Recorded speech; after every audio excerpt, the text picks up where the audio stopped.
أعوذ بالله السميع العليم من الشيطان اللعين الرجيم بسم الله الرحمن الرحيم الحمد لله رب العالمين والصلاة والسلام على سيدنا محمد وعلى آله الطيبين الطاهرين وبعد. Well, today is our concluding session devoted to Julius Evola and his writings. We will be looking at three separate essays from his book, The Bow and the Club. And the essays in question, the three essays in question are, in the order of their appearance in the book, The Concept of Initiation, which appears as chapter 11, then the Subliminal Influences in Intelligent Stupidity, which is chapter 14, and then What Tradition Is, which is chapter 19. I am going to propose that we begin with chapter 14, then talk about chapter 19, and then focus on chapter 11, the concept of initiation. Very well then. So turning to Subliminal Influences and Intelligent Stupidity, which is on page 215 of The Bow and the Club.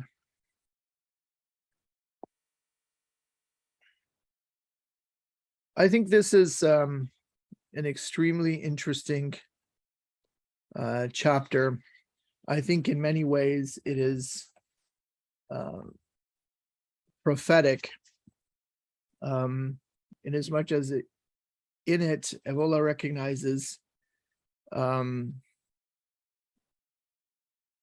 certain trends in their very early stages and sees their implications.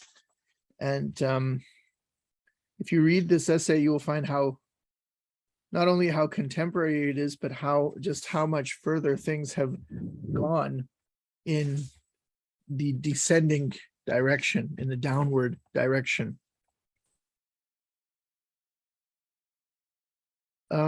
He, especially in the section in the first part, so this essay is divided into two portions or sections, and they're numbered 1 and 2.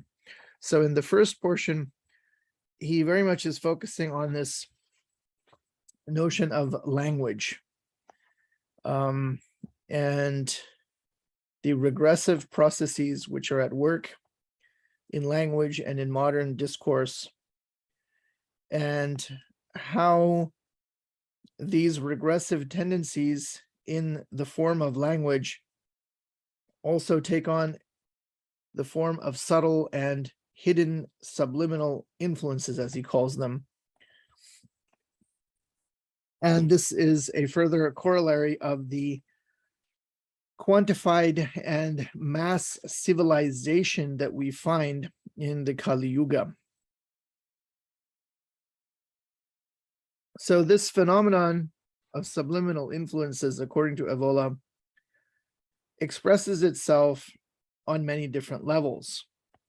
He says that on the most trivial plane, this is at the bottom of page 215, the role now played by advertisement and propaganda would be inconceivable without the precondition of this passive opening up of the individual.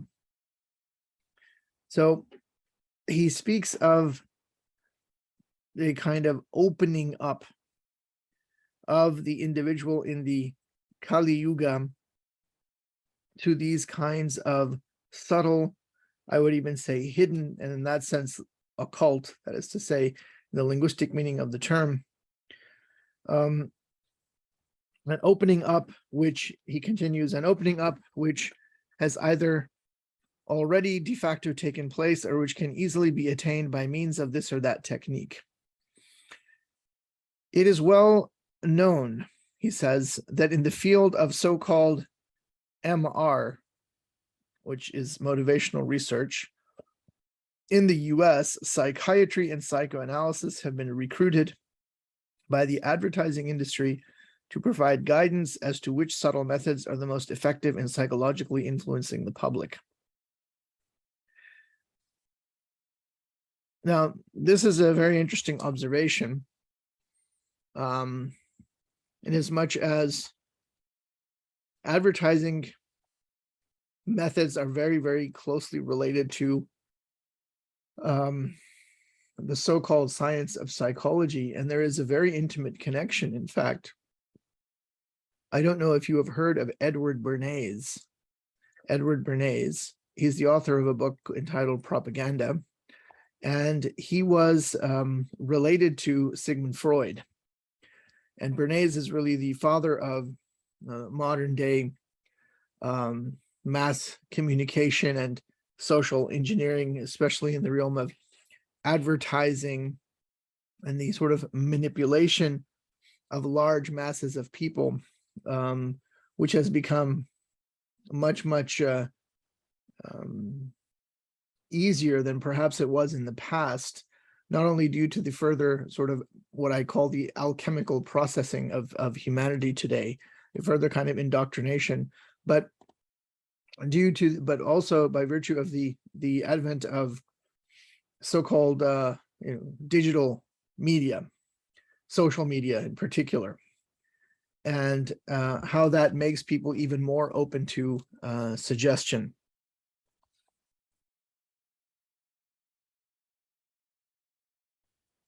Further down on page 216, he says that I have spoken of advertising, but it is only a small leap from advertising to political propaganda. So again, these things have been studied rather well. Evola is not the only person to ever have talked about them. I have mentioned more than once in my videos, as well as in these lectures on Evola, the French intellectual by the name of Jacques Ellul, author of the famous book Propaganda, the shaping the formation of men's attitudes, and he's also the author of another very important book called The Technological Society. So he's not a traditionalist like Evola, but nevertheless, there's very useful information in those works. But as always, Evola comes at things from a different perspective, a metaphysical perspective, and all of this again has to be seen in the light of the degenerative, regressive, corrosive tendencies of the Kali Yuga. Thus, after an objective analysis, he continues, some people in America have noted with indignation that the techniques used in the presidential elections do not differ significantly from a structural point of view from those used to foist a certain brand of soap or domestic appliance upon the public.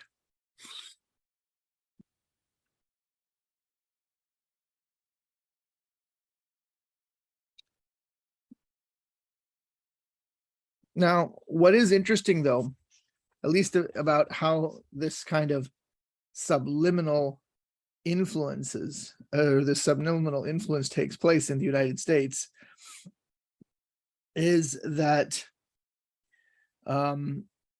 it's very different than when he was, at the time he was writing, the Soviet Union still existed. And it was kind of assumed, even by people in the Soviet Union, that they understood that the state was generating propaganda all the time. But in the United States, people are far more gullible, and they continue to be even more so, I think.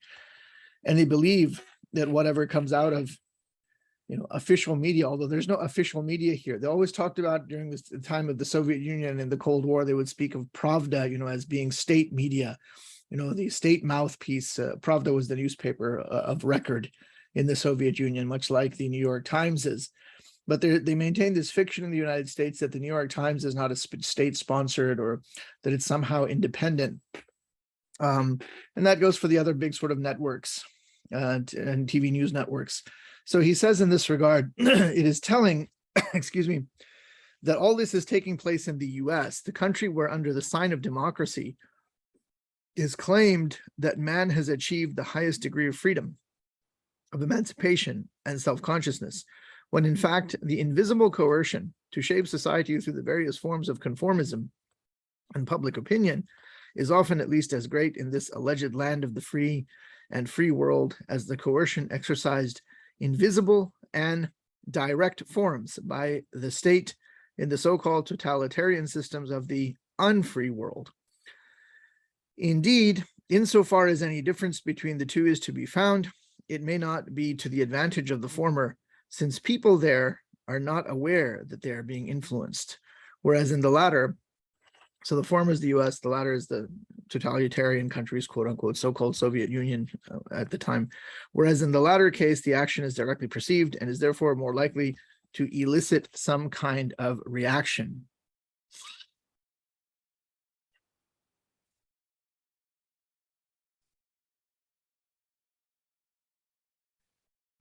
So although he singles out the United States, he says that these processes are also underway in other countries and that they have reached what he calls the point of absurdity.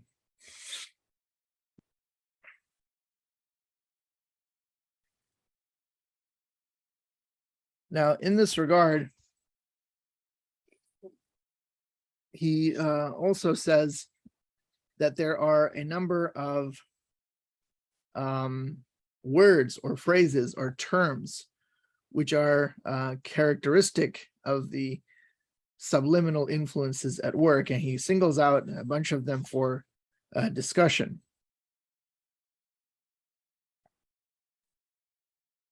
He says directly related to this is the charge certain words or phrases have, and the contaminating effect that they exercise on those who nonetheless agree to use them. But the intellectual cowardice of spineless men also plays its part here. And now, he's obviously, again, not the first person to notice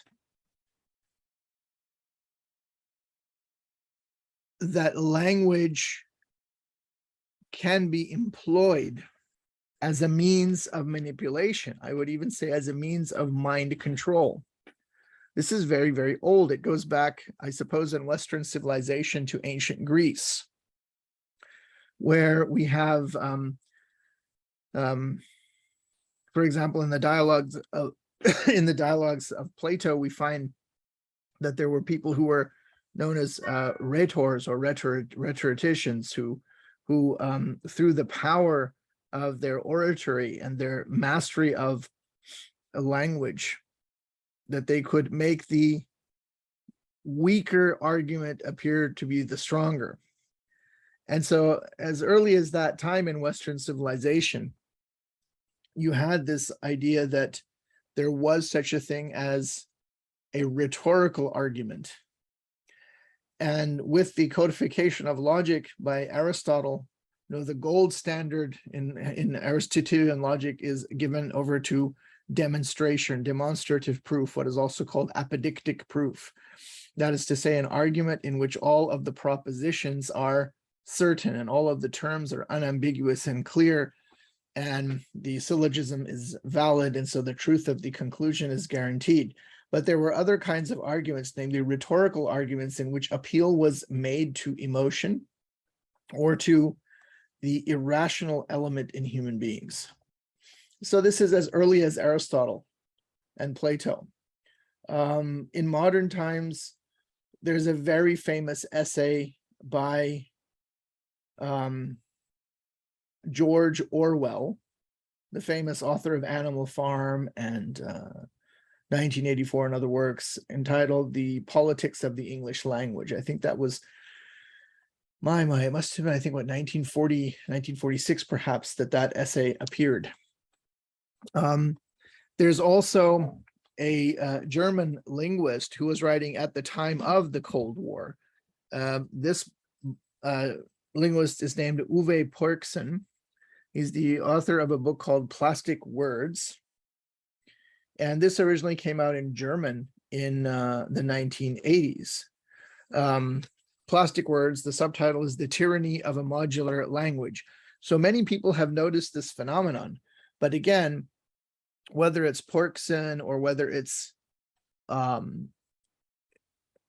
George Orwell or Jacques Ellul, they don't locate this within the traditionalist perspective of cyclical history and the Kali Yuga and the regression of the castes and other doctrines which we have discussed at length already. So let's look at some of the words. He singles out, for example, he's got democracy, socialism, work, worker, and so on. So he says, first of all, let us take the very word democracy. Infatuation and passiveness have reached the point that this word has become a sort of taboo, accepted and repeated ad nauseum. Today, there seems to be a kind of anxiety when one does not promote democracy and does not declare oneself to be democratic in one way or another. The surrender becomes obvious when, instead of absolutely refusing from the very beginning to take part in this game, one excuses oneself with this or that adjective by speaking of true democracy, national democracy, healthy democracy, and so on, thereby forgetting Goethe's saying, "From those spirits which you have summoned, you will free yourself with difficulty and without detecting the contamination." This is indeed true. Democracy is one of the idols in the modern day pantheon, and one constantly has to offer a pinch of incense on the altar of democracy, and to be accused of being undemocratic is almost to be accused of being a witch, perhaps in medieval times, and one can figuratively be burned at the stake by being canceled or what have you. So democracy also then, and its opposites, non-democratic or undemocratic as a term, is also kind of a term in the lexicon of condemnation. Of the modern day ideologies that want to legitimize themselves. And so when they want to delegitimize anyone, they'll call that person undemocratic, or that person will be a dictator. So Vladimir Putin must be a dictator. I'm not necessarily defending Putin or condemning, I'm giving examples that we find in the United States. When the United States wants to declare somebody an enemy, they're a dictator, they're an enemy of democracy. And the United States, as a force for good, is always doing what? It's promoting democracy around the world, right? So this is one of the terms that is used in this way, this subliminal way. Other fetishized words of the same kind and with the same hidden infective properties are socialism, work, the working class, sociality, social justice, the meaning of history, and on the opposite side of the spectrum, reaction, obscurantism, and immobility, etc. At a certain point, one may realize that one no longer has the courage to take a stand against these formulas. It may seem natural to use them, and regardless of any mental reservations on the part of those who do not completely belong to the front of global subversion, these expressions preserve its essential effective direction, a direction established by the ideologies to which these formulas properly belong, and from which they originate and derive their meaning. It is enough to observe what is being said and written today, even in the milieus that do not at all belong to the left, and which claim to be a force of opposition, in order to realize how much they have lent themselves to this insidious game and to the gradual and unnoticed surrender it entails. So he is, especially in this group of words we just looked at, is very much from the lexicon of the people who are on the left politically, and he is accusing then the people on the right, who are ostensibly a force of opposition, that they themselves have sort of lost the game already, or lost the battle already, by engaging in this, what he calls an insidious game of acquiescing to the use of those terms, rather than resolutely opposing the use of these terms, in as much as they are agents of subliminal contamination. So he says, here I will limit myself to a couple of examples with regard to reaction. I will not repeat what I have stated on many other occasions concerning some people's impudent attempt to turn the term reaction into a synonym for abomination.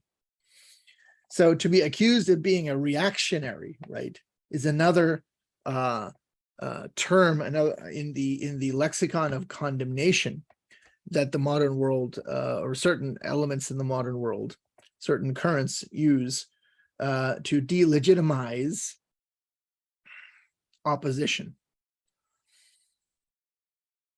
I will not repeat, writes Evola, what I have stated on many other occasions concerning some people's impudent attempt to turn the term reaction into a synonym for abomination, as if when certain parties, quote unquote, act, Others should refrain from reacting and instead turn the other cheek, like good Christians, and say, well done, keep it up, thereby allowing legitimate self-defense to be labeled a provocation. Interesting, he says that biology and medicine teach us that when a tissue no longer reacts to a stimulus, it is considered dead or nearly dead. This, unfortunately, might be the diagnosis of the current situation.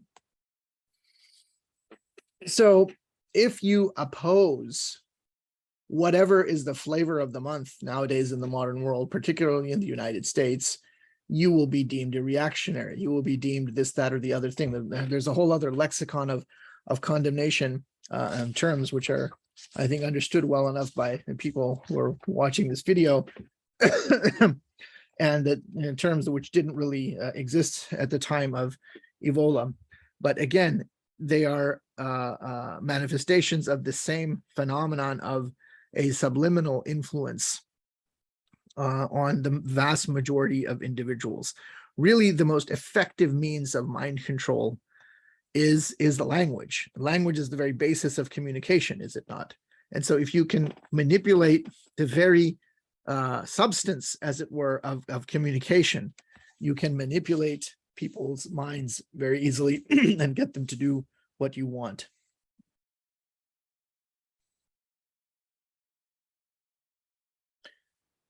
So he has various examples here. We can look at another one. He doesn't want to talk about work and worker. He's talked at length about the myth of work and the worker, the demonic nature of the economy, for example, in Men Among the Ruins. He talks about this fascination with the meaning of history. Now, this is an important phrase, an important term, meaning of history, in as much as the traditionalists are not interested in history in its mundane understanding, right?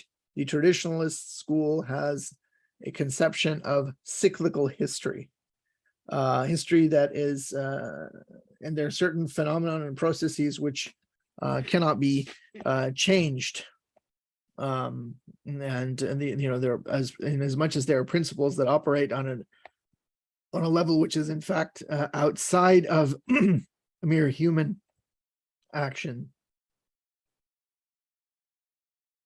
So other cases of intellectual surrender and cowardice ought to be noted with regard to the so-called meaning of history understood in the subversive sense. Naturally, the current that has come to dominate recent history is unfortunately precisely the one highlighted by the progressive left, but it must be interpreted differently. The direction and meaning of this current is one of collapse, of gradual disintegration of every higher and legitimate order. Thus, as regards the concrete course of history, it is necessary to distinguish the description of events from their evaluation.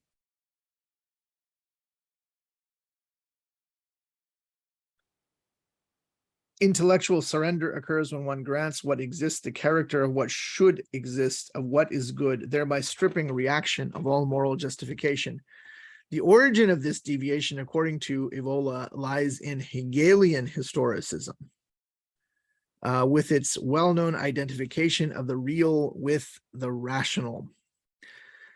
He continues, now, regardless of the extent to which it is still possible to divert the process now underway, and even if this process were to prove irreversible, one should speak not of the meaning of history, but of its meaninglessness, and one should categorically refuse to acknowledge this idol.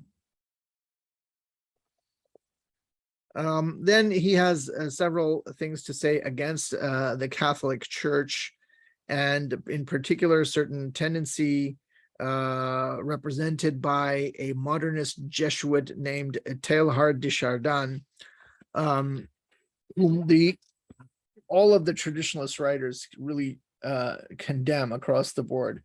He's condemned by people like Schuon. He's condemned by across the board.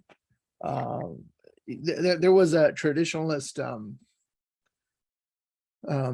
journal that came out for many years called Studies in Comparative Religion, You might be able to find hard copy versions of it in select university libraries. I have a number of issues in my own collection. You can find maybe some online versions as well.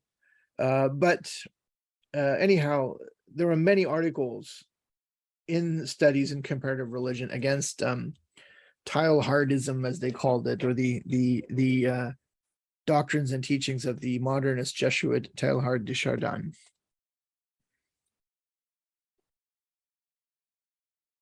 And Evola contrasts this notion. So Chardin basically believed in a kind of notion of progress in history, and he also endorsed the biological theory of evolution. And there were tendencies among Catholics to talk about things in a left-wing way among certain Catholics, something called liberation theology. And so, of course, all of that, I don't know if that was around at the time Evola wrote this, but at any rate, he is against such a perversion, even though he is not a very big advocate of Catholicism. But nevertheless, he's of the view that there was some truth to the Christian teaching about the end times.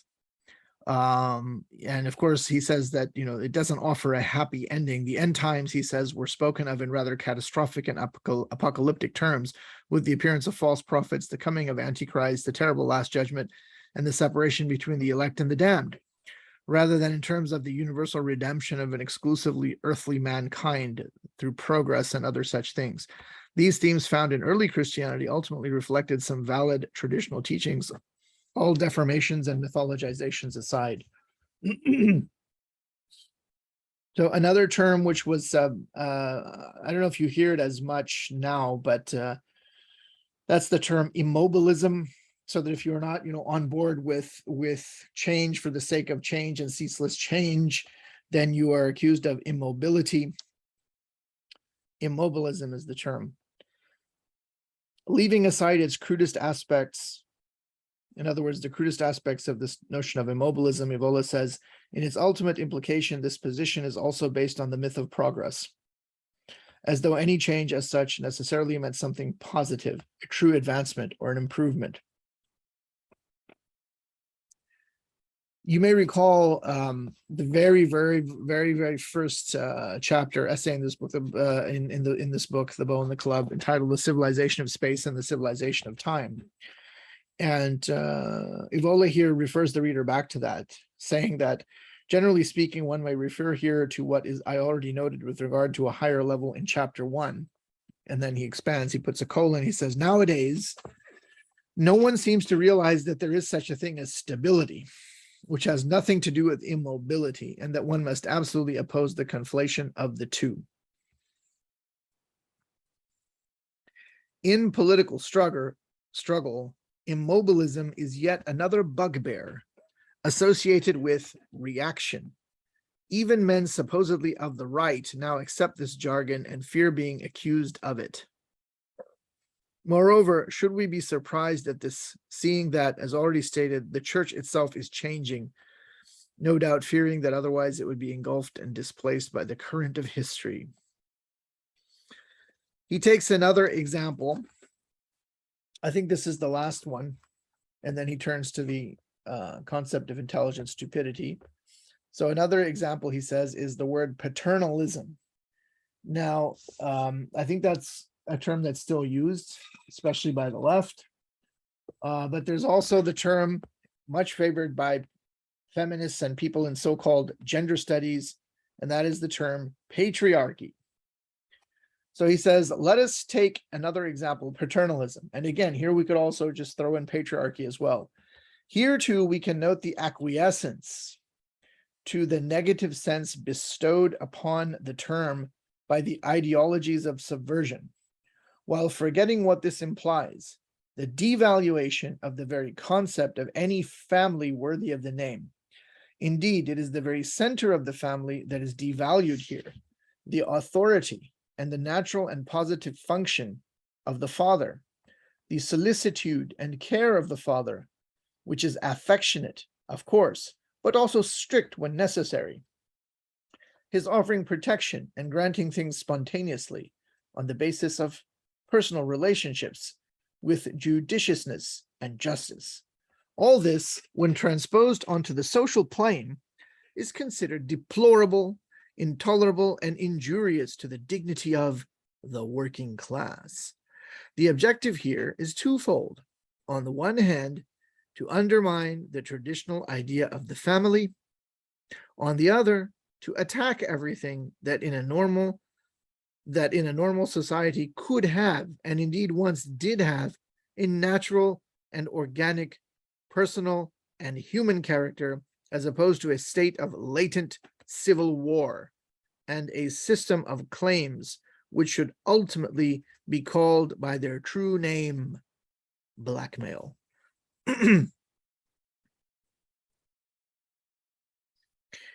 Now, in the next very long paragraph, he talks about certain new trends in language in his day, in Italian, namely, and you have to understand, Italian has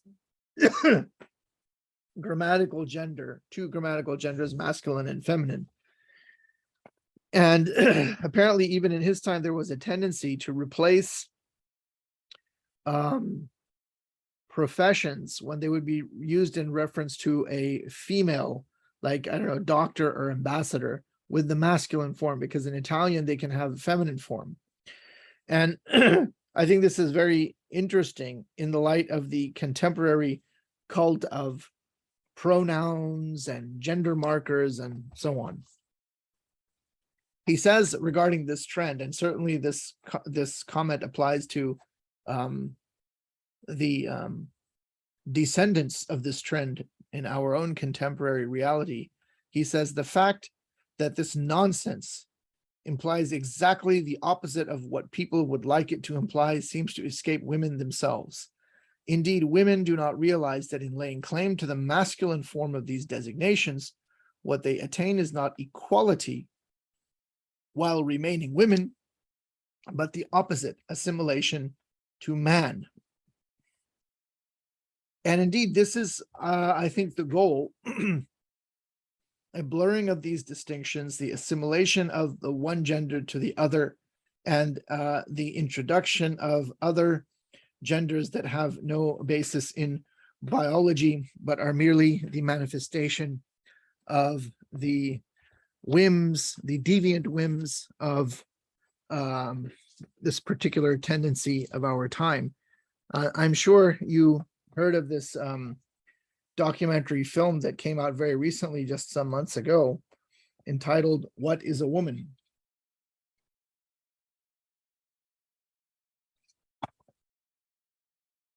It's a very nice documentary in as much as in the process of trying to document this trend, it very much sort of parodies it at the same time. I mean, it doesn't really have to make any effort because the people who are involved in that trend very much are, I think, caricatures of themselves. At any rate,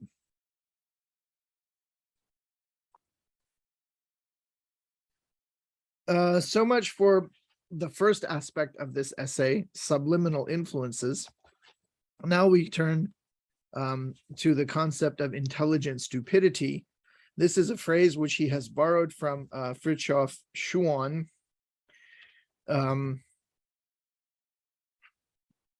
And he quotes another French writer by saying that the tragedy of our times is that foolishness has started thinking. So Schuon has coined, he says, the expression intelligent stupidity. Schuon used this expression to describe the nature of the kind of intellectuality that has come to predominate in broad sectors of modern culture and is widely represented in Italy. So here by intellectuality, it's not genuine intellectuality of the traditional man who in a pre-mythological time, the primordial age, has a kind of Olympian sensibility or an Olympian vision, being an initiate and therefore being able to directly, through the exercise of the intelligence, intuit the meaning of the ideal forms in the cosmos noetos. That is not what is meant by intellectuality. Here's intellectuality in the sense of people who are called public intellectuals today, people like the late Edward Said, or I suppose Noam Chomsky, or obviously these guys are on the political left, but the modern notion of intellectual, I think, is well understood, and that is what is in what he has in mind here when he uses the term intellectuality. This kind of intellectuality, he says, thrives in particular in journalism. He calls journalism that calamity of our times, as well as in essay writing. One of its main channels by which it spreads is the cultural pages of leading newspapers. Okay, so not a lot of people read newspapers now. But, basically everybody's got a blog, or everybody has a,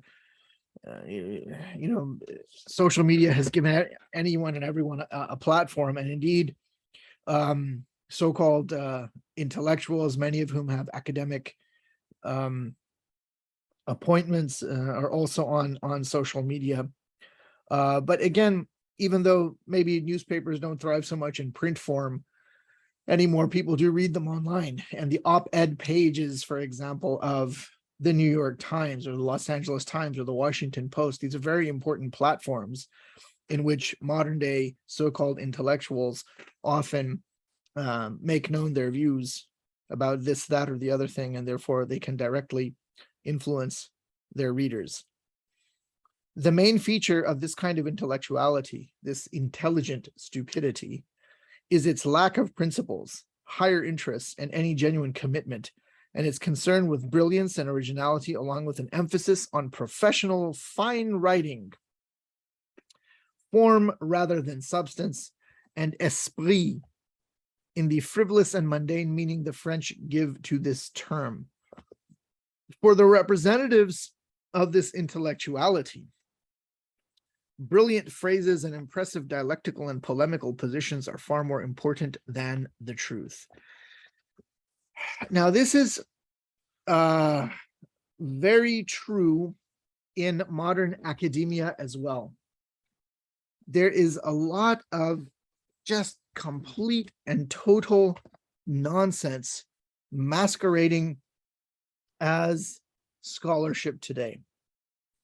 In the realm of philosophy, there is an interesting book.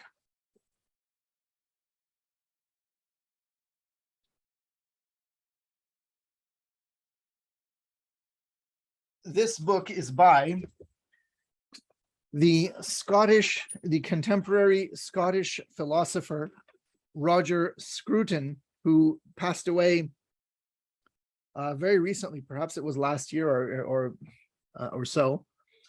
And that book is entitled Fools, Frauds, and Firebrands, Thinkers of the New Left. So, of course, he singles out people on the left. So he mentions people like Hobsbawm, Thomson, Galbraith, Dworkin, Sartre, Foucault, Habermas, Althusser, Lacan, Deleuze, even Edward Said, Gramsci, Badiou, and of course Zizek. Zizek is also kind of a caricature of himself due to his his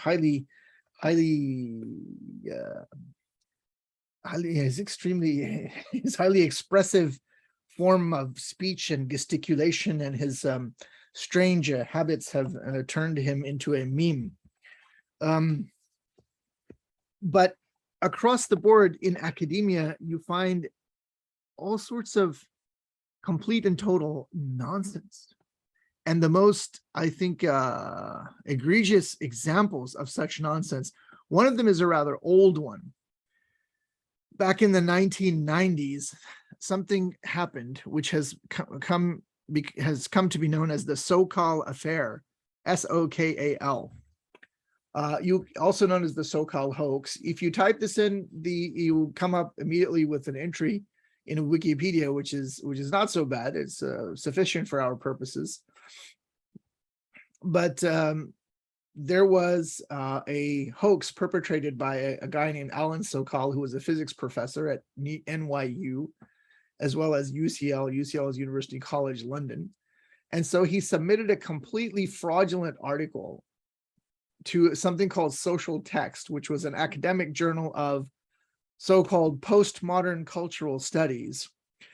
And it was entitled, if you know anything about physics, it's really funny, Transgressing the Boundaries Towards a Transformative Hermeneutics of Quantum Gravity.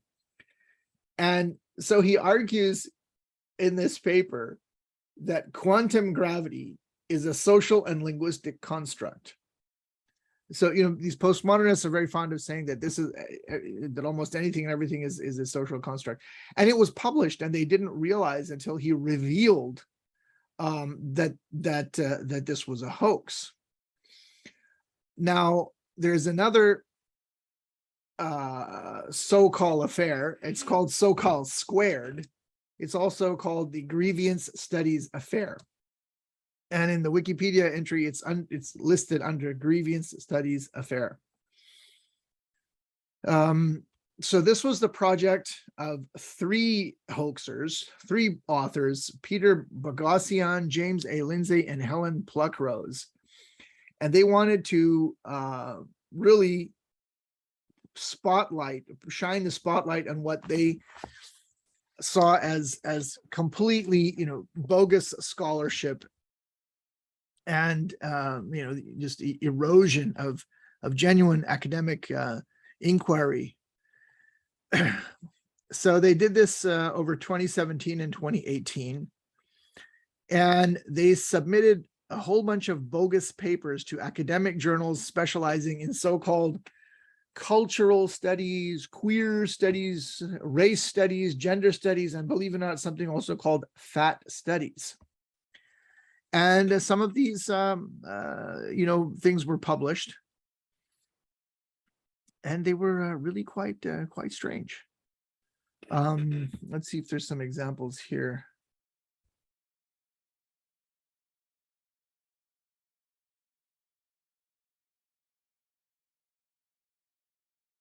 So there were 4 out of 20 papers that were published before they revealed that this was a hoax. So it says here in the Wikipedia entry, by the time of the reveal, 4 of their 20 papers had been published. 3 had been accepted but not yet published, and 6 had been rejected, and 7 were still under review. Included among the articles that were published, and I quote from this entry here in Wikipedia, were arguments that dogs engage in rape culture, and that men could reduce their transphobia by anally penetrating themselves with sex toys, as well as Adolf Hitler's Mein Kampf rewritten in feminist language. The first of these, the one about dogs and rape culture, had won special recognition from the journal in which it was published. So this is this whole notion of intelligent stupidity taken to the most absurd lengths. I think that's sufficient. There's really nothing more in this article beyond just the observation of these trends in the Kali Yuga of what we just spoke about, intelligent stupidity, but also the weaponization of language and all of the tools of what in ancient times was rhetoric, but then in the Kali Yuga becomes, and rhetoric is a legitimate science, it's a legitimate liberal art, but just like we have these kind of residues of ancient sciences, rhetoric becomes transformed into propaganda and becomes a means for making the proverbially weaker argument the stronger, as it would have been said in the time of Plato, and thus becoming a means for the mass manipulation of human beings by dark forces in order to use these people for whatever they deem to be strategically opportune. So we can just take stock of what we've read so far and discuss this briefly, and then we'll talk about this essay on tradition and then move on to the concept of initiation.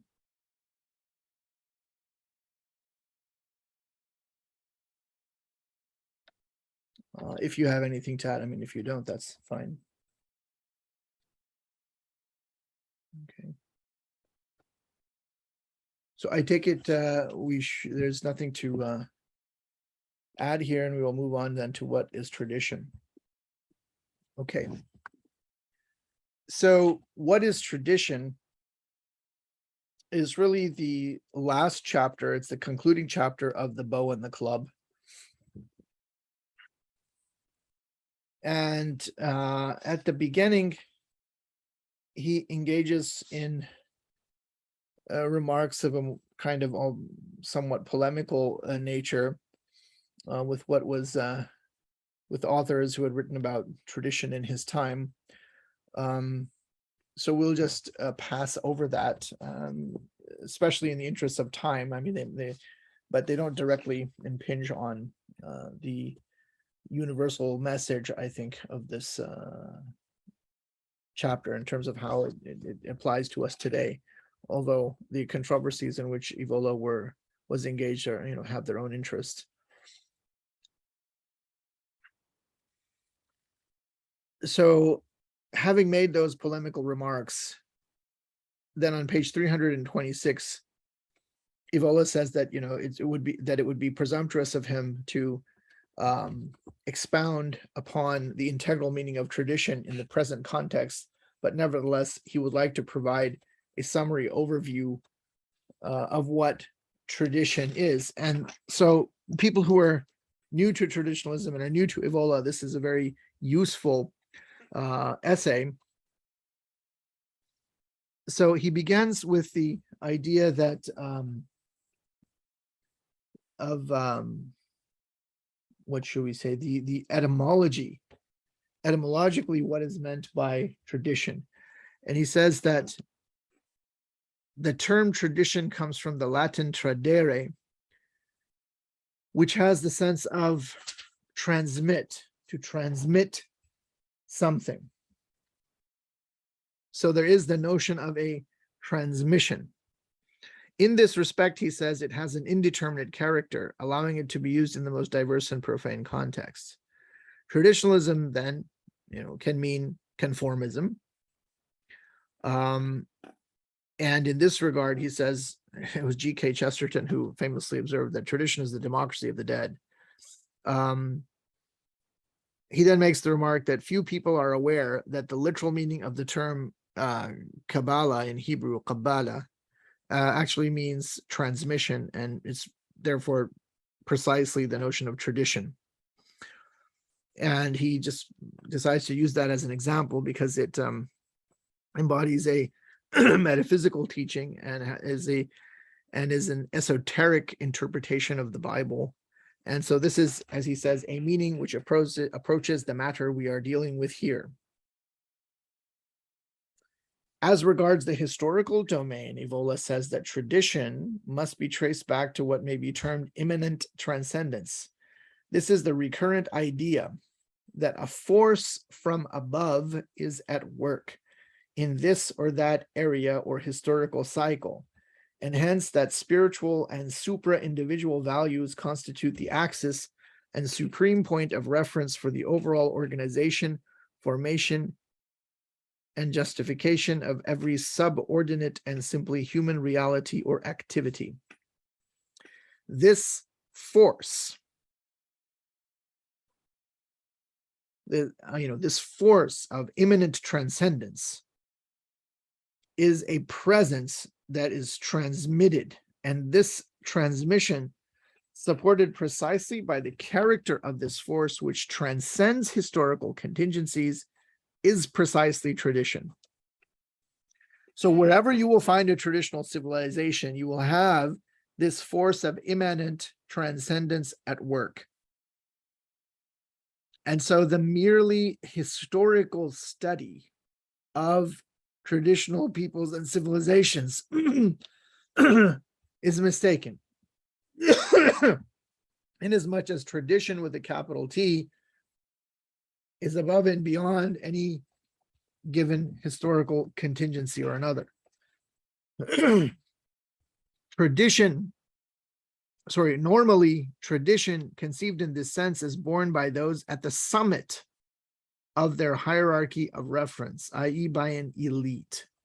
So again, this sacerdotal and warrior elite, which you have seen many, many times in the writings of Evola, this idea of the castes. In their most original and complete forms, there is no separation between temporal power and spiritual authority, since the latter in principle constitutes the foundation of the former, its source of legitimation and consecration. So again, we always have him coming back to this idea, which is very different from what is there in Genon, namely that in the primordial times, in the earlier Yuga, the first Yuga, there was no differentiation of the castes in this fashion, namely that the sacerdotium and the regnum coincided in one person, a kind of priest king. So the figure of the Brahmin and the Kshatriya was united. As a typical example, one might mention the Far Eastern conception of the sovereign as the third power between heaven and earth, a conception which also occurs in the Japanese tradition of regality, which survived almost unchanged throughout the centuries until the recent past.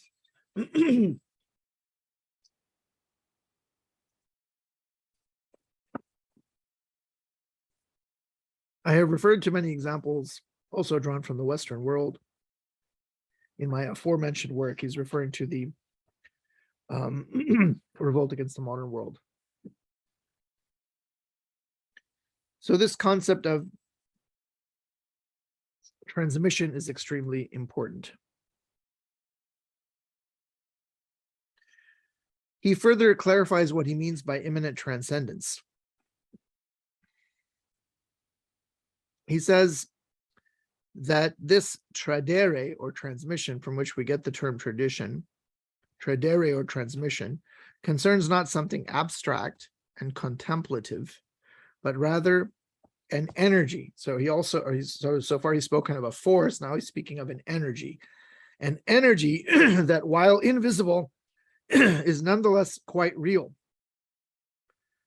The leaders and the elite have the duty to take care of this transmission within certain institutional frameworks.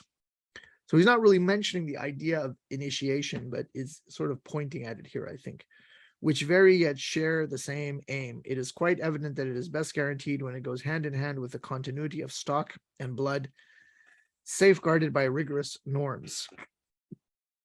So again, we see elements of a racial doctrine, the racism, the peculiar race theory of Evola, which he sets out in detail in his work, Synthesis of the Doctrine of Race, which builds on his other book, The Myth of the Blood.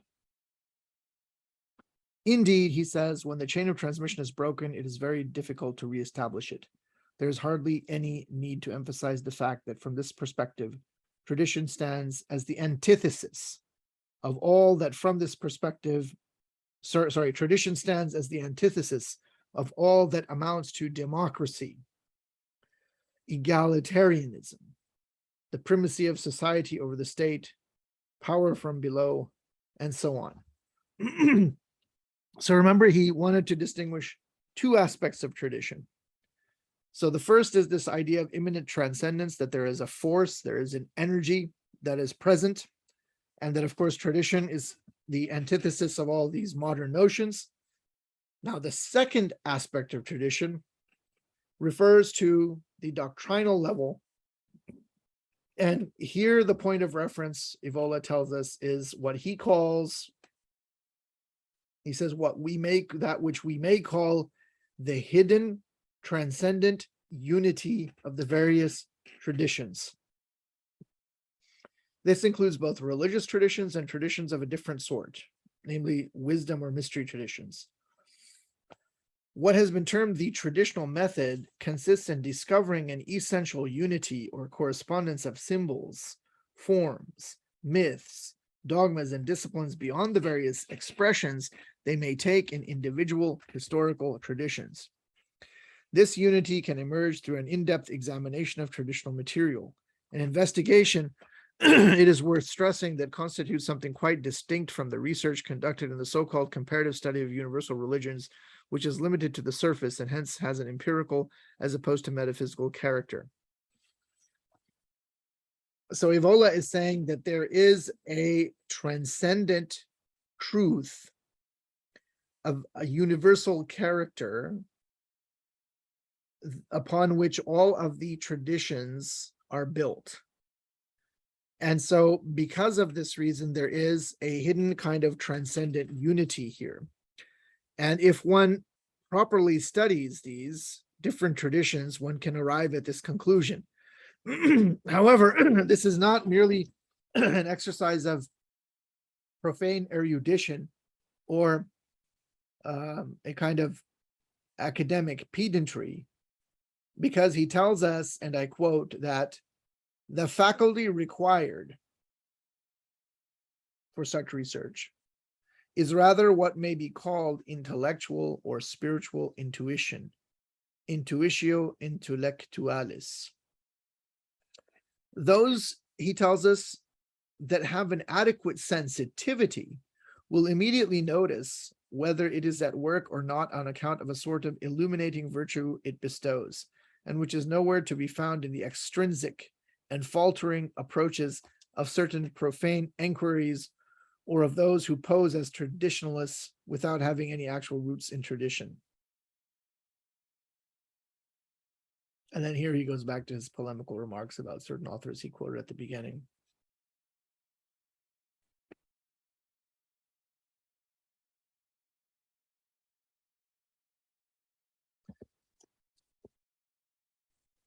Then he talks about the origin of traditional forms. He says the origin of traditional forms presents some rather complex problems as regards the first of the two aspects just outlined. In other words, this force, the immanent transcendence that he talked about, this energy. The idea is often, as regards the first of the two aspects just outlined, namely the historical one, the idea is often advanced of a primordial tradition from which all subsequent particular traditions derive. So on the one hand, he's talked about all of the existing genuine traditions, that there is a kind of hidden transcendent unity underlying them all. And now there's the question of, is there a unified primordial tradition that was there at the most remote Yuga or not? And so there's the notion is advanced of a primordial tradition. He goes on, but if we keep to the historical level, this concept must be better articulated. Thus, the hypothesis of a primordial Hyperborean or Western Nordic tradition. Hyperborean means that that it was centered at the North Pole, at the Arctic, which so thus the hypothesis of a primordial Hyperborean or Western Nordic tradition, which applies to the group of traditional civilizations of the Indo-European era, can hardly be brought into play in relation, for instance, to Far Eastern traditions. The latter, in all likelihood, are to be traced back to a different original stock or nucleus. So it's clear that he doesn't really think that there is a kind of primordial tradition. And he sets this out in more detail in the Revolt Against the Modern World. So he gives the example here of the Far Eastern tradition, that there were these different pockets and that they're in fact different strands. And so he doesn't seem to uphold the idea that in some remote period there was just one single primordial tradition. As he says in the case of the Far Eastern traditions, that they are in all likelihood are to be traced back to a different original stock or nucleus. But what often prevails here is the point of view which ought to be followed for the second aspect of the problem, namely the explanation of essential concordances and correspondences between traditional elements. The idea that certain figures, initiates and the like, consciously brought into being the various traditions is a simplistic and partly superstitious one. Although some people might find this difficult to accept, we ought rather to envisage a scenario whereby concealed influences, so to speak, have shaped the history and development of the various traditions without their representatives really realizing it.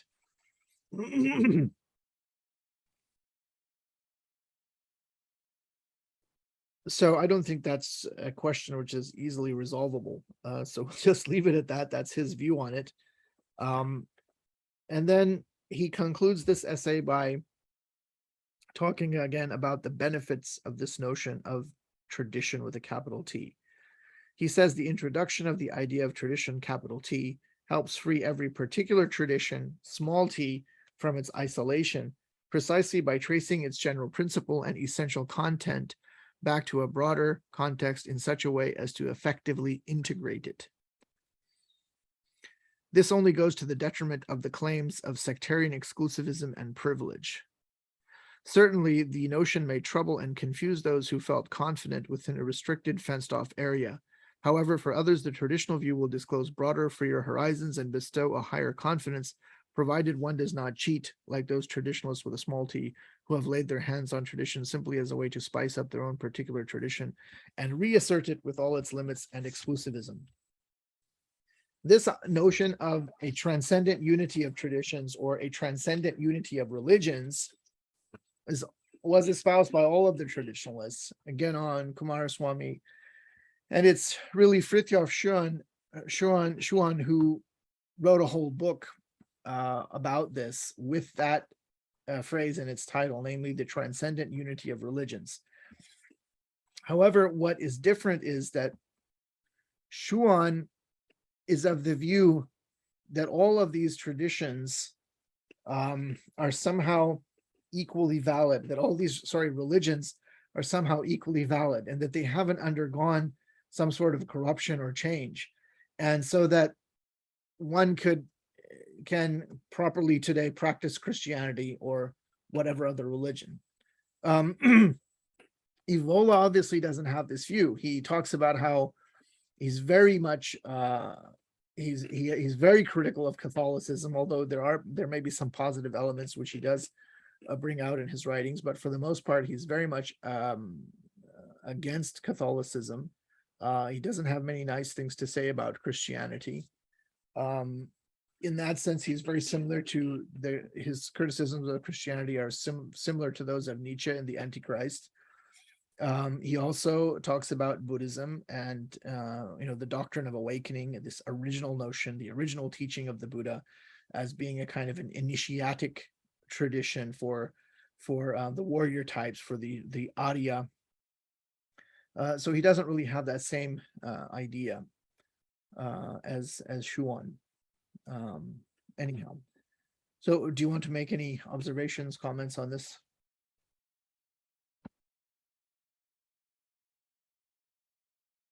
No, I guess not. So let's move to the essay. Or you do have something to say? Oh, no, okay. Let's then move to the concept of initiation. This is a very long chapter. Extends from pages 121 to 151. So it's a big chunk of about 30 pages. And the question of initiation is very important for the traditionalists. And Evola had his own views about this question of initiation, this concept of initiation, and he did not entirely agree with the view of Genon about this.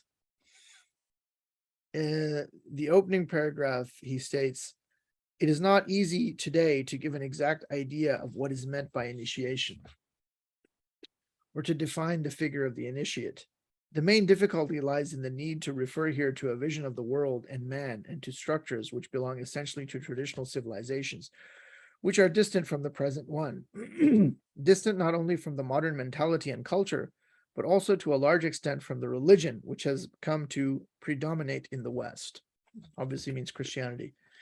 "In addition, there is the lamentable circumstance that if one still hears of initiation today, outside of the empty ritualistic residues of modern Freemasonry and such amateurish literary exercises as, for example, the well-known book The Great Initiates by E. Shure, one hears of it on the sidelines of the various theosophical, anthroposophical, or more generally occultist sects."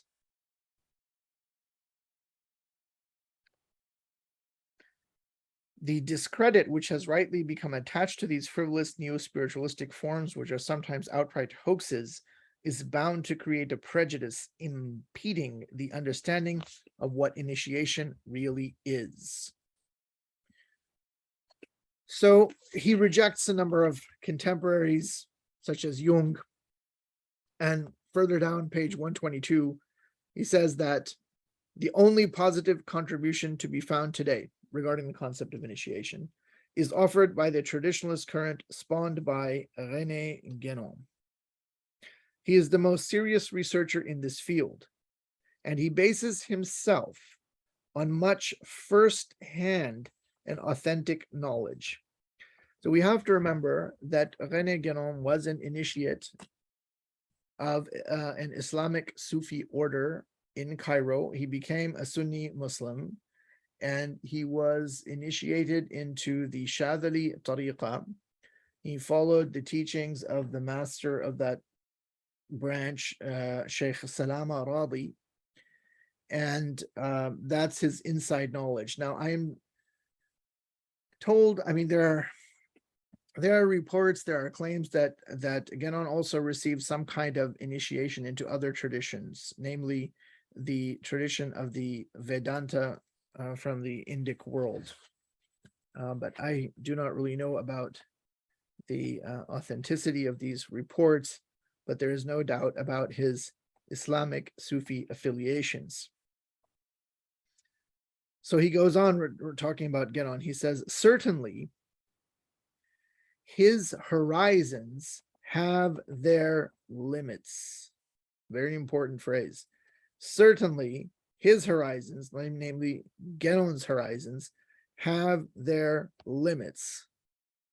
However, he has proceeded with a certain rigor while maintaining his distance from the aforementioned neo-spiritualists, as well as from so-called specialist scholarly research, which is of external and profane nature.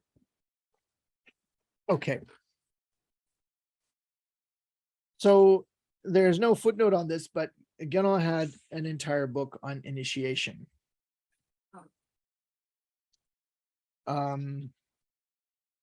Yes, which book was that? Let us just get it to be thorough about this.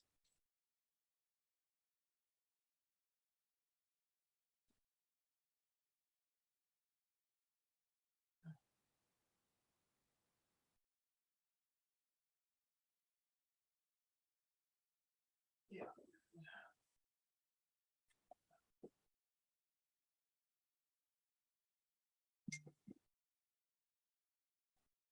So what we have here is initiation and spiritual realization by René Guénon.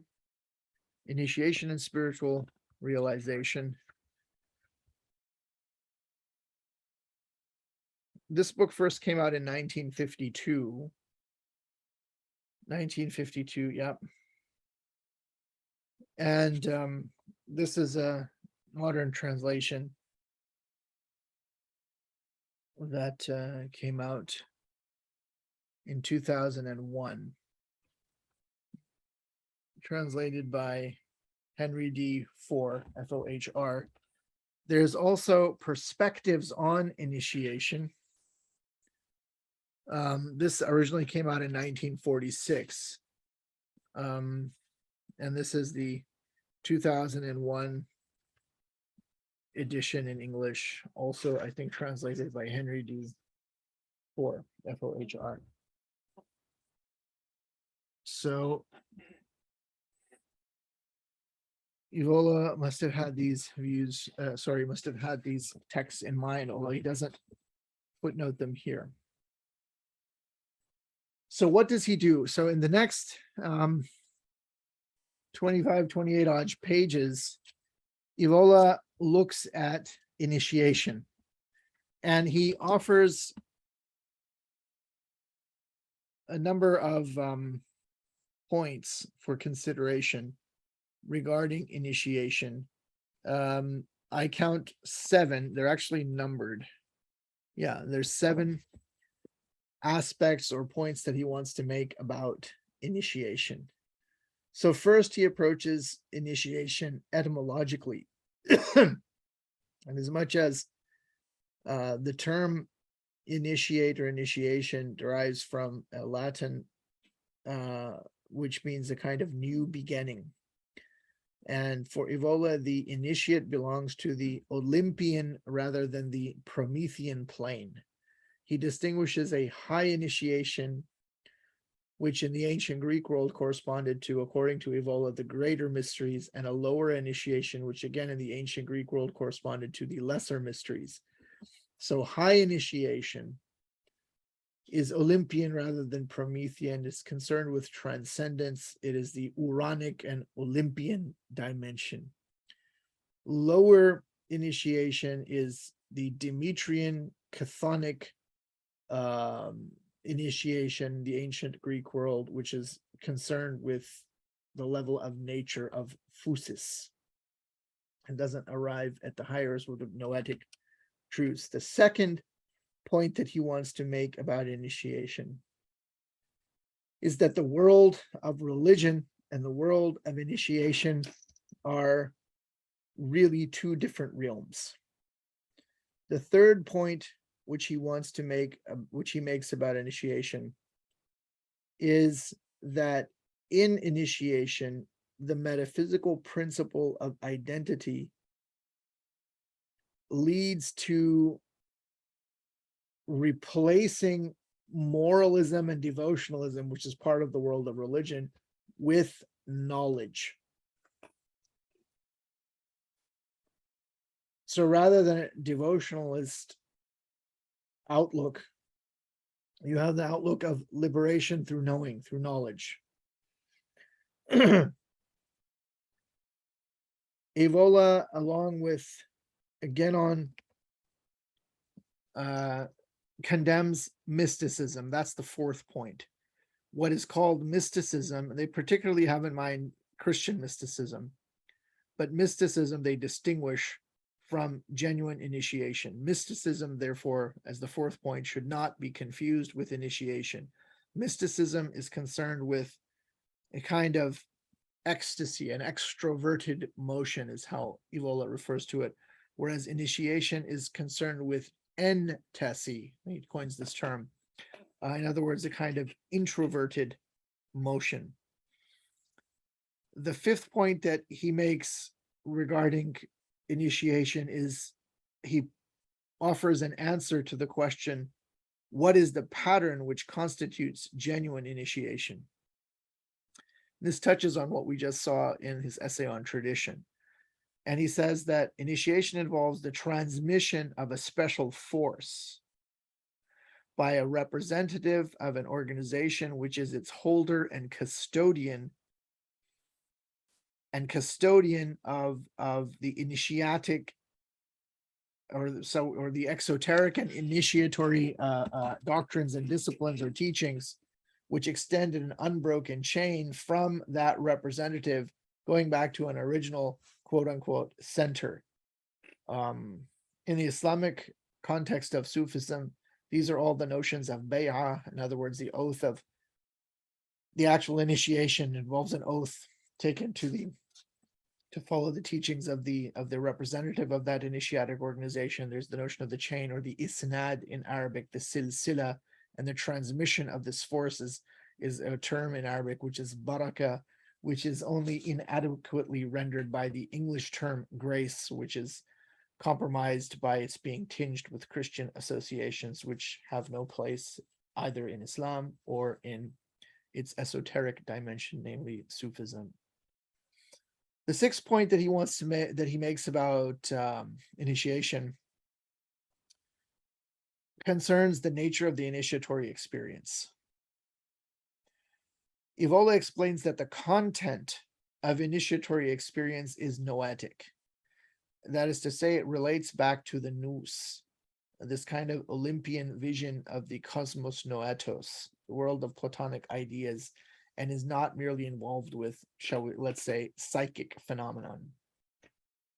The seventh point is not really a point about initiation per se, but is concerned with the connection or the relationship between what Evola calls the level of initiation and mundane reality and history. And what he really has in mind here, again, is in terms of sacred history, history from the traditional perspective, is that the priest king in the remote ages of the earlier yugas was the embodiment of the sacerdotium and the regnum, the philosopher king. And the philosopher king, the priest king, was necessarily an initiate. And because this, as initiate, he also transmitted this force or this energy, which in a very real sense for the traditionalists animated the particular human collectivity or civilization which that priest king led or founded in some instances. So that's a summary of what is at work here in this essay. And I think there's a lot to be discussed here. So I'm just going to go through these 7 points as systematically, but also as briefly as possible. And then hopefully we can discuss all of this and conclude this course of lectures. So the first point about the etymology of the term initiation is on page 123. Etymologically, writes Evola, to initiate means to establish a new beginning. In this respect, one might also speak of a rebirth. You have the notion, don't you, in Christianity of being born again. Now, whatever that means there, it could be interpreted by traditionalists as this kind of a rebirth or an initiation.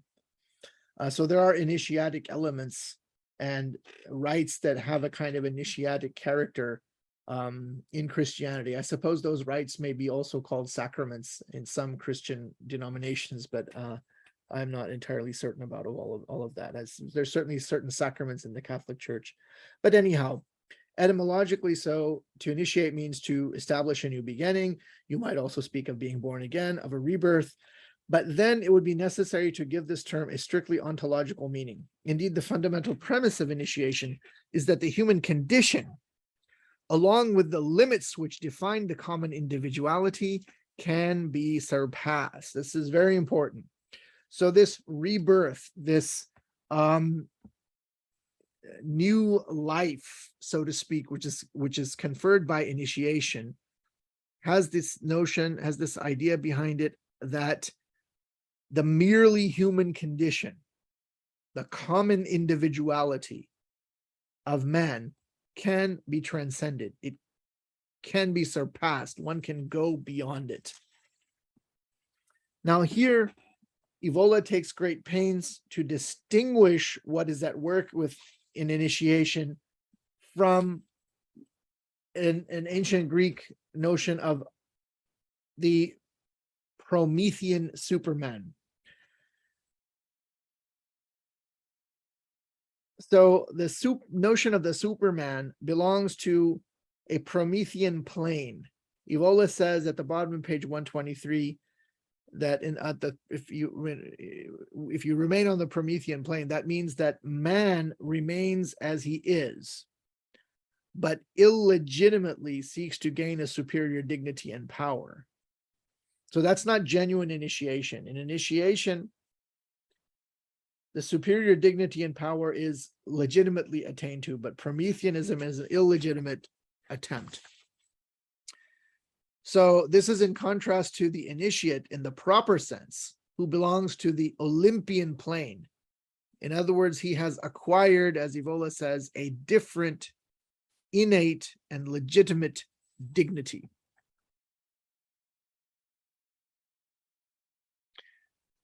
Obviously, this means that there are different states of being. So Evola says the premise of the concept of initiation is therefore formed by the theory which holds that there are multiple states of being, of which the human is only one.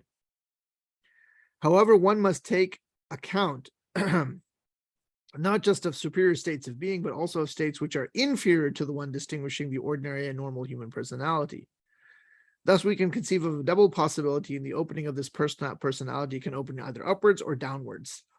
And in the book, The Fall of Spirituality, he talks at length about the downward opening and therefore the downward tendency. This is why Evola says, I have spoken specifically of high initiation, and the distinction just drawn refers also to what I have said elsewhere about primitive peoples constituting a special domain. All right. Further down on page, about halfway down on page 125, Evola says, it is worth also mentioning a distinction in the area of the higher civilizations. This pertains to the division of initiation into the lesser mysteries, which can generically be called. So even though this is an ancient Greek idea, he says generically, we can speak of lesser mysteries among higher civilizations, and they can generically be called the Demetrian, Chthonic, and the greater mysteries may generically be called the Uranic or Olympian. In some instances, the lesser mysteries have been presented as a preliminary stage and the greater mysteries as a culmination. It's interesting to note that the term mystery from the ancient Greeks just means secret. So he clarifies further that the lesser mysteries have a cosmic and in a certain sense pantheistic character. Their limit, this is page 126, is phusis. And he writes it there in the original Greek, and he doesn't translate it, but there is or transliterate it into English, but there is a footnote. So phusis in Greek corresponds to the Latin natura. They are respectively the words for Greek and Latin words for nature.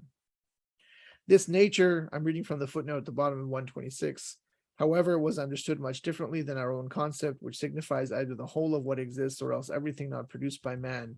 The term phusis originates in the Greek word meaning to grow, to spring forth, to become. Phusis would thus mean that which springs forth in a specific way in accord with its specific inner constitution. Apparently, its first attested usage in antiquity is in Homer's Odyssey, Book 10, lines 302 to 306. All right. So having made those clarifications, he proceeds to the second point he wants to make regarding initiation, namely that religion and initiation are not the same. They may coincide to some degree or another, but they are not the same thing. It is worth distinguishing, first of all, he says, between the world of religion and that of initiation. Here, a certain degree of schematization cannot be avoided. There are religions in which an initiation is present. And from the point of view of the history of religion, it is a fact that some religions developed from a domain which originally had an initiatory character through a process of popularization, of leveling, and of externalization of the original teachings and practices. And then he says, what's the example of this? A typical example, he says, is Buddhism.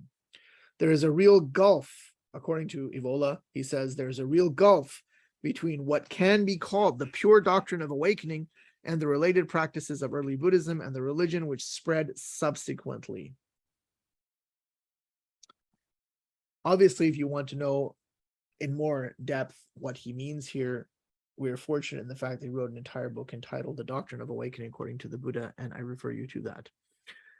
Page 127, he continues, it can be stated, however, that in a complete traditional system, religion and initiation are two hierarchically ordered degrees, whose relation in the doctrinal field is expressed by the terms exotericism and esotericism, mere faith and gnosis, devotion and spiritual realization, the level of the dogmas and myths, and the level of metaphysics.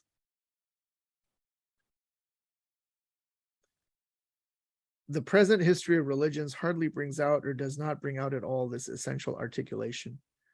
Indeed, I think this is true even now. He continues by saying that the way of conceiving religion, which has become predominant in the West and which influences many unwitting independent scholars, shows that religion can indeed represent a distinct category in itself, defined in opposition to everything which is initiatory and metaphysical. So I think it should be clear that the world of religion is not the world of initiation. And he thinks that this tendency of conceiving religion the way it's conceived in the West as being a distinct category in itself, is due to the fact of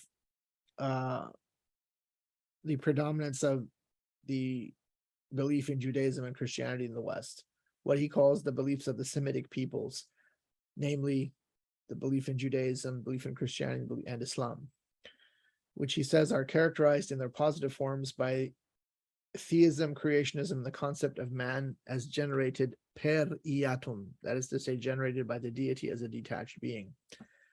Here, though, in the final sentence on page 127, he makes a very positive remark about Islam and then also about Judaism, saying, and not Christianity, you see.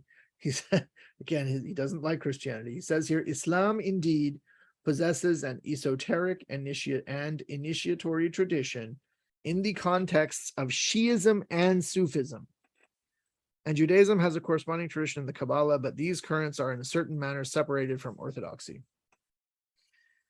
This is a very, very interesting observation by Evola, because at the time that he wrote this, Shi'ism was not very well known at all in the Western world.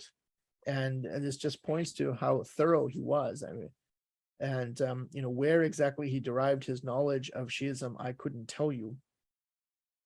But maybe some of the works of Korban had come out by then, or maybe he had consulted some other works unknown to me, which are in Italian. Whatever the case may be, he is absolutely spot on here in this observation about Shi'ism and Sufism. And indeed about this corresponding tradition of the Kabbalah and Judaism. But in that context, that was well known. There were works, I'm sure, which he had access to or would have known about by Gershom Sholem, who is the foremost scholar of the Kabbalah in the academic study of the Jewish tradition. And as to their separation from orthodoxy, I couldn't speak to the observation about Kabbalah. I do not know enough about the Jewish tradition. But in the concept of Shi'ism and Sufism, this is true in some sense and not true in another sense. And to really delve into that further would unnecessarily detain us from our goal. And so I will leave that aside. Perhaps we can pursue that in the Q&A if that is of interest to anyone. The third point is that what happens in initiation from a practical point of view? Well, he says that from the practical point of view, the metaphysical principle of identity leads to the transition, he says, from relations of a moral and devotional nature to relations based on knowledge. This finds its main expression in the idea that what defines the human state, with all its conditions, is not an ontological distance. Oh, God is so far away from us. No, but only ignorance or oblivion, as he calls it. Now, here he makes a positive remark about a certain kind of mysticism. He says this truth has sometimes been sensed also by high mysticism.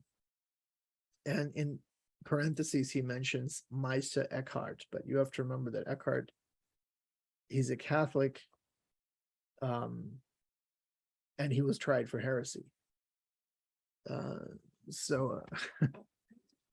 nevertheless, he obviously has some positive evaluation of Meister Eckhart. And if you want to know more about him, there's some details in the footnote at the bottom of page 129. What he really is focusing on here is the notion that God is not seen as far away, or the absolute principle is far away, but we are ignorant or in a state of oblivion. We are oblivious, as it were, to the truth of the metaphysical principle of identity. And in the Hindu tradition, this is the notion of avidya, or ignorance. So the ideas which we find in mere religion of redemption, of salvation, all of this is replaced by knowledge as opposed to ignorance, and awakening as opposed to being in a state of oblivious ignorance.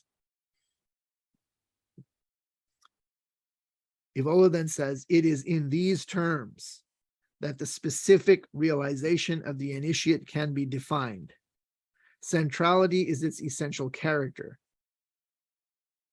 Thus, some have opposed to the concept of ecstasy that of ecstasy, indicative of the opposite direction, not of a going out, but of a reconvergence toward the center.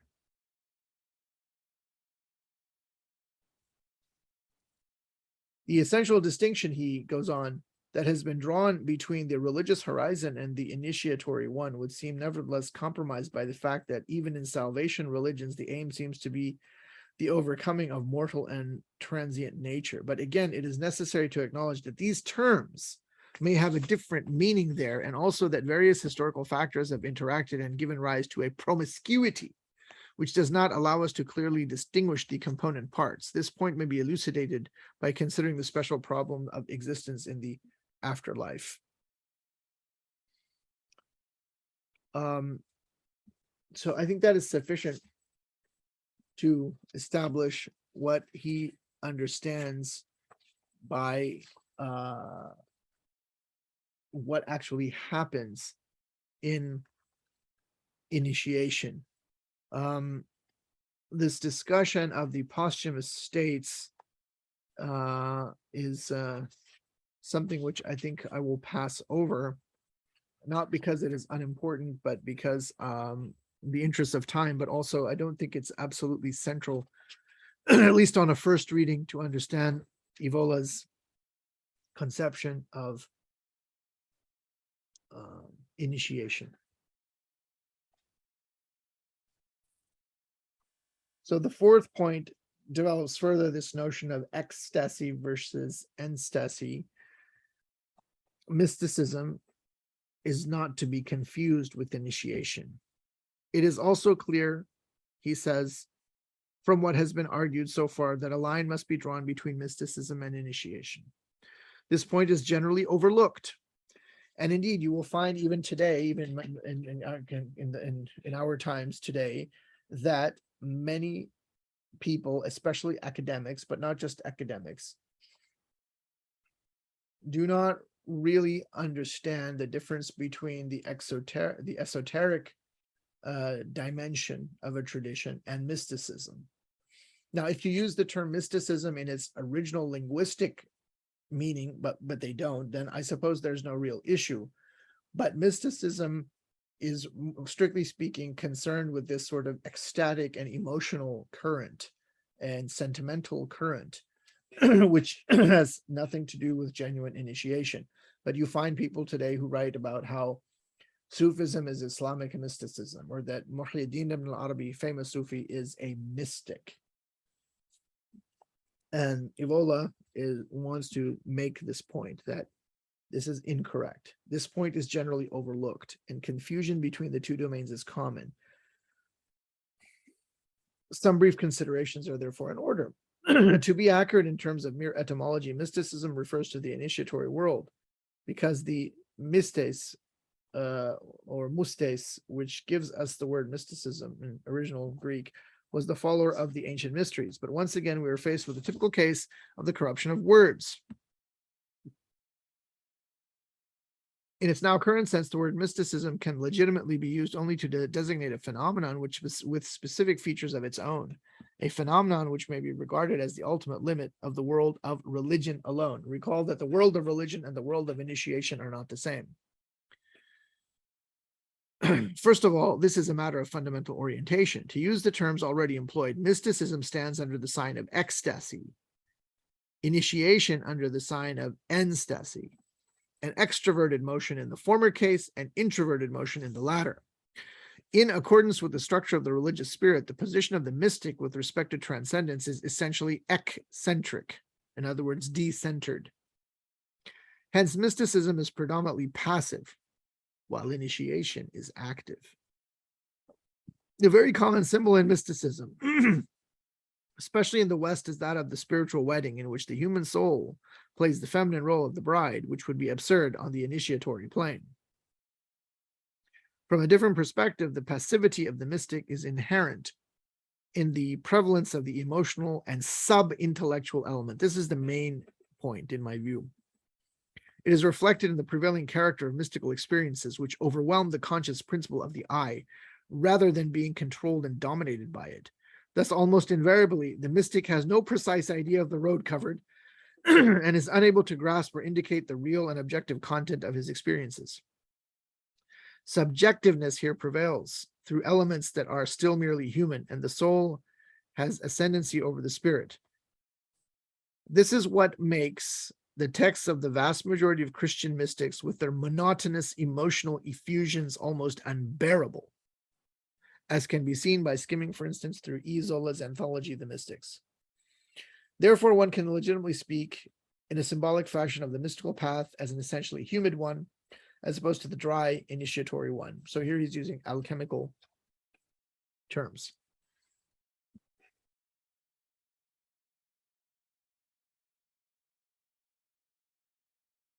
Mysticism, he tells us, to conclude, he tells us that mysticism has flourished above all in traditions of an incomplete character. He's referring to Christianity. That is to say, traditions in which mere religion and exotericism do not find their integration and crowning in initiation and esotericism, in opposition to the character of the merely mystical experience. It is necessary to highlight the conscious noetic and intellectual character attributed to the true initiatory experience with the supra-rational clarity it bestows. So now we turn to the fifth point. In other words, what is the pattern which constitutes genuine initiation? At this point, Evola says, one may mention the essential pattern of what, according to certain milieus, constitutes a regular initiation.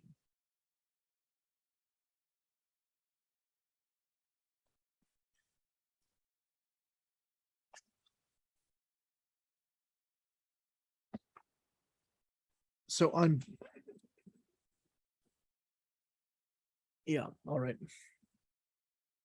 A discrepancy between the aforementioned theoretical premise, i.e. the fact that initiatory teaching, insofar as it denies the concept of creature, also denies the idea of a hiatus or ontological distance between being and the principle of the I.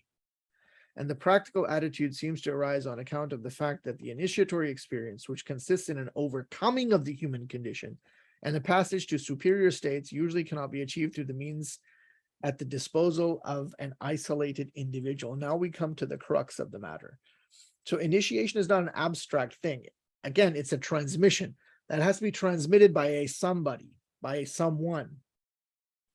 However, this is not a matter of principle, but rather of historical and practical considerations, which take into account the existential situation in which the vast majority of individuals find themselves, owing to the process of involution that, according to all traditional doctrines, has occurred over the course of history.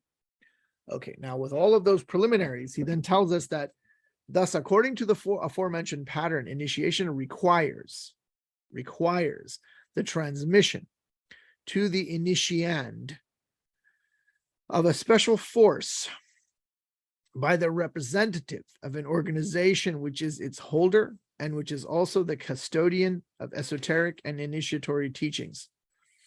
In this context, tradition takes the objective and technical form of an unbroken chain, which refers to an original center.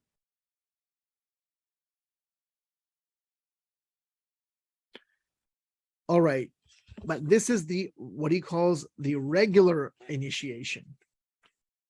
The regular initiation. And it seems that he was of the view that, and this is the view that Guénon would have upheld, that it's not really possible to self-initiate yourself. You actually have to connect with an actual tradition. And this is why it was a question of great importance among traditionalist writers regarding whether any genuine initiatic lines still existed in the Western world. Some traditionalists like Guénon held out some kind of hope for Catholicism, which apparently at some point he lost. And of course, it is well known what choices he made, namely that he went into a Muslim Sufi, he took a Muslim Sufi initiation. What did Evola do is not entirely clear. But apparently he, especially in his book, Ride the Tiger, he sets out some sort of a path for aristocrats of the soul, because initiation, although it hasn't died out, is not easy to get. Or at least that was the view of Evola. I think that initiation is alive and well, and if it is one's fate or destiny to receive it, it will be received. But I'm also of the view that that initiation, that these genuine initiatic lines, whose means are truly efficacious, this is my view, others may not agree with me, really only survives in its fullest form in the Islamic world, and therefore entails entering fully into the exoteric dimension of Islam as well, the Sharia, the sacred law, and the rights and so forth that go with that.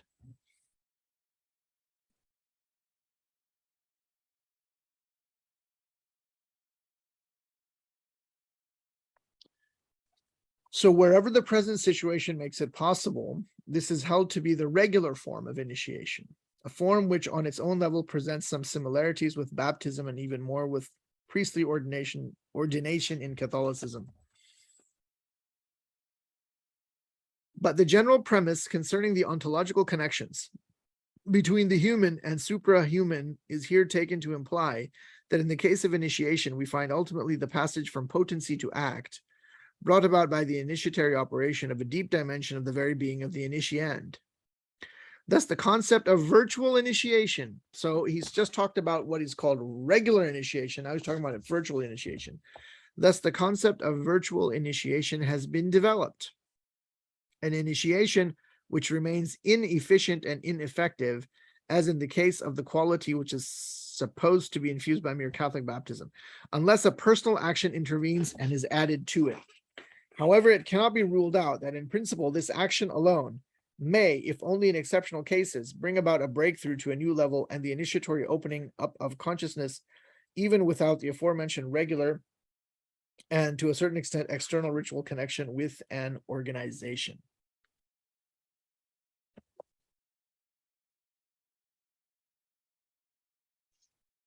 Then he just leaves it at that. He says, in relation to these exceptional cases, a virtual initiation, certain conditions, existential or otherwise, apply, although I cannot dwell on the matter here, given the complexity of the topic.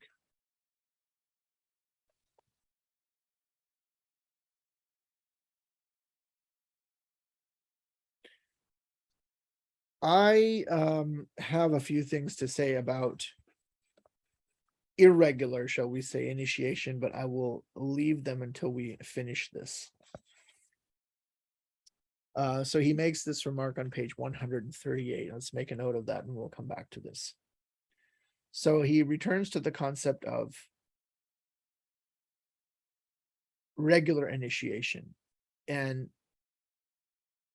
connection to this initiatory chain, this transmission of a force, and this transmission of this force, or baraka, as I would say in Arabic, is an integrative encounter, as he calls it, between that force which proceeds upwards from below and the super individual and suprahuman one which proceeds downwards from above. On the religious level, one would speak of the grafting of grace. But again, I don't like the term of grace because of its Christian associations.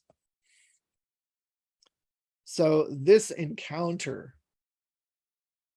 this integrative encounter between this force and the initiand, is what makes initiatory development possible. It's what makes the motion from the movement, the change from potency to act possible. However, he says there are also certain conditions for regular initiation with its horizontal connection with respect to the qualification required of the initiand. This is important. So the individual who will undergo initiation already has to have a significant degree of integration of their personality, which is why many people today are simply not qualified for initiation. And this happens in the world of Islamic Sufism as well. There are Sufi orders that have degenerated in this regard, and they'll admit almost anybody. And this is especially true in the West. Many of these people really need, they're really not involved in Sufism. They're really not involved at the higher levels of these initiatic disciplines because their personalities are not yet sufficiently integrated. So this qualification has nothing to do with the qualities of a profane sort. It may be that an eminent intellectual scientist or modern philosopher is less qualified for initiation than an almost illiterate person. As far as moral qualities are concerned, I have already explained in what sense they can come into play and carry some value on the initiatory plane. In general, the qualification for initiation pertains to a special existential situation and refers to a virtual tendency to self-transcendence, to an active opening to what lies beyond the human realm. When this is lacking, the individual is not open to initiation because the initiatory action would prove either ineffective or dangerous and destructive. It would not have any effect in the case of virtual initiation, when what is transmitted is merely a germ-like spiritual influence, which the individual must develop on his own, thereby immediately acquiring an active autonomous role in his own self-realization, which corresponds to a more or less articulated development in the initiatory process. It would act in a destructive manner in the case of a direct and solid initiation by a master. There is a power attributed to some personalities, especially in the East, to directly bring about an initiatory opening of consciousness by means of a certain technique. It is this power met, if this is a misprint, it should be if, not it. If this power met a rigidity in the structure of the eye of the neophyte, the effect would be trauma, a destruction of the unity of the person. I have met such people who were able to, through a direct encounter with that person, they could bring about an initiatory opening in the individual in question. Very powerful. So initiation is not something to be taken lightly. It is a very serious matter. Finally, the content of initiatory experience. This is point number 6 on page 141. The fact that I have spoken of a noetic, intellectual and superior sense content of initiatory as opposed to mystical experience should not be taken to suggest something like the theoretical understanding of a teaching, even of a special or secret character. The attribute here is only meant to indicate the distinctive feature of this experience, always essentially as the experience of a state. What is at play here is the superior character of lucidity, which in antiquity was assigned to the nous, the intellect in the eminent sense. And here he refers the reader back to the chapter on the fallacy of irrationalism.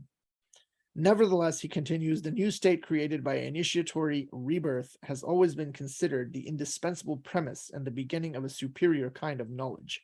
It is a knowledge for which especially symbols, myths, and signs, remember the previous in the essay on irrationalism, the language of silence represent paths, and this reveals their true significance. For such knowledge, the word realization is often used with reference to the direct grasping of essences via identification, by overcoming the dualistic state on account of which ordinary knowledge, when it does not amount to mere conceptual abstraction, is always governed by the subject-object law. But here it is necessary to emphasize once again the noetic character of the experience so as to distinguish the kind of union that is being discussed here from that which is peculiar to a sub-intellectual, vital, and emotional identification of the sort promoted by modern irrationalism. When the cognitive aspects of initiatory development have been considered in a particular and systematic manner, one can refer, for example, to the classic Jnana Yoga and its divisions. A process has occurred which leads gradually to the achievement of that intuitio intellectualis, or noumenal knowledge. Knowledge as realization is described as knowledge which transforms and enlightens. So esotericism on this view is not a kind of monopolized knowledge held secret in an artificial way by an artificial elite, but rather with a truth which becomes obvious only at a level of consciousness which is different from that of the ordinary man, of the profane man, and also of the simple believer. The secrecy in which esoteric truth can be shrouded pertains precisely to the fact that in relation to the ordinary man, this truth ceases to be true and rather becomes dangerous and even ruinous. Guénon has an essay on the hatred of secrecy by the moderns. So this is Evola's understanding of initiation. The seventh point has been made many times before. In other words, that there is a connection between the level of initiation and that of mundane reality. And that if we go to sacred traditional civilizations, at the center of such civilizations, he says on page 145, we find quite visibly figures with features similar to those attributed to initiates. And here again, he brings back the notion of immanent transcendence, which we've already seen. He gives examples of the unity of the sacerdotium and the regnum in ancient traditions, ancient civilizations, particularly ancient Egypt, where the sovereign underwent the rites of ossirification and so forth. So I think that we can stop here and go back to page 138, where I will make my final remark on this essay. And that is where he talks about the concept of virtual initiation. There is a kind of virtual initiation, so to speak, distinguishable from what Evola calls regular initiation. And it actually exists in the world of Sufism. There are certain extraordinary individuals whom in the Sufi tradition are referred to as mufarradun, or the solitary ones, who do not undergo any kind of a regular initiation. They are also known as those who are attracted. And so the term in Arabic is majdhub. And there are majdhubs who are who outwardly, in any case, seem to be psychologically imbalanced. They have somehow been attracted to the absolute, and they often display unconventional behavior and things of this kind. But it's a kind of, I suppose, divine madness. But then there are those who are majdhubs, those who are attracted, who do not lose their equilibrium. And there is some overlap also between the concept of the majdhub and the mufarradun. So the mufarradun are solitary individuals who somehow undergo a kind of initiation, but they do not encounter a human master. So they are initiated, as it were, by this transcendent force. There are cases of this. There are even people in modern times who claim to have this kind of an initiation. So I'll just leave it at that, and we can now open this all up for discussion.